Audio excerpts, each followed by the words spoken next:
तो आज हम क्रिएट करने वाले हैं द बोहो बंजारा बैग। इसके लिए सबसे पहले मैंने कुछ इस टाइप के ओल्ड बैग का यूज़ किया है उसे क्रिएट करने के लिए। फिर मैंने यहाँ पे कुछ डिफरेंट टाइप के फैब्रिक का यूज़ किया है। तो मैंने जो फैब्रिक है उसे बैग के अकॉर्डिंग कट कर लिया है। फिर मैंने वन बाय वन अपने फैब्रिक को बैग पे चिपकाया है फैब्रिक ग्लू की हेल्प से। देन ये जहाँ जहाँ से डैमेज था उसे सुई और थ्रेड की मदद से स्टिच कर लिया है। तो स्टिच होने के बाद जो हमारा बैग है वो कुछ इस तरीके से दिखाई देगा। फिर मैंने इसे फैब्रिक ग्लू की मदद से कुछ इस तरीके से चिपका लिया है। चिपकने के बाद जो हमारा बैग है वो कुछ इस तरीके से दिखाई देगा। फिर वन बाय वन मैं इसे डेकोरेट करूँगी। तो यहाँ पे मैंने कुछ पॉम पॉम, कुछ टैसल्स, देन कुछ मिरर का यूज़ किया है इसे डेकोरेट करने के लिए। आप अपने अकॉर्डिंग इसे डिज़ाइन कर सकते हो।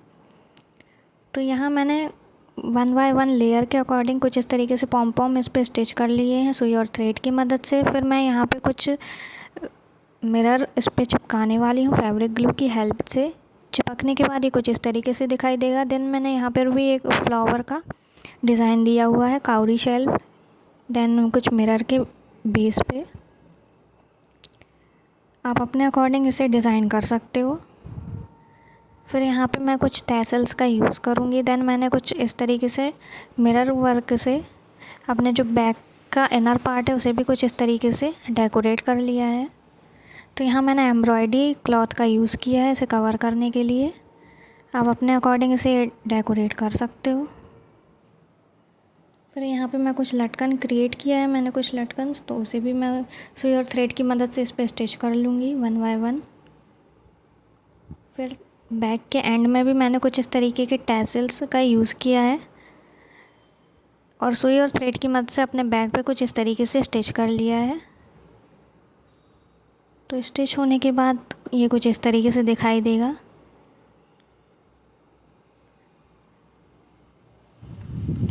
तो यहाँ मैंने कुछ इस तरीके से लॉन्ग टैसल्स देन कुछ स्मॉल टैसल्स क्रिएट करके उसे कुछ इस तरीके से स्टिच किया है अपने बैग पे। स्टिच होने के बाद जो हमारा बैग है वो कंप्लीट है कुछ इस तरीके से।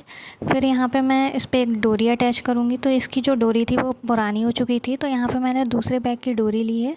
देन ये बहुत सिंपल थी तो हम इसे भी क्रिएट करेंगे। तो मैंने यहाँ पे कुछ क्राफ्ट वर्क किया है अपनी डोरी पे भी। तो यहाँ मैंने एम्ब्रॉयडरी वर्क के क्लॉथ से कुछ इस तरीके से सीक्वेंस कट कर लिए हैं। फिर मैं फैब्रिक ग्लू की मदद से वन बाय वन उस पर कुछ इस तरीके से चिपका लूँगी अपनी डोरी पे। तो यहाँ मैंने मिरर, वूल्स, देन कुछ एम्ब्रॉयडरी फैब्रिक का यूज़ किया है इसे डेकोरेट करने के लिए। तो हमारी जो डोरी है वो कुछ इस तरीके से डेकोरेट होके रेडी है। फिर हम इसे अपने बैग में अटैच कर लेंगे। तो हमारा जो बैग है वो कंप्लीट होके रेडी है। कमेंट करके ज़रूर बताना आपको ये आइडिया कैसा लगा।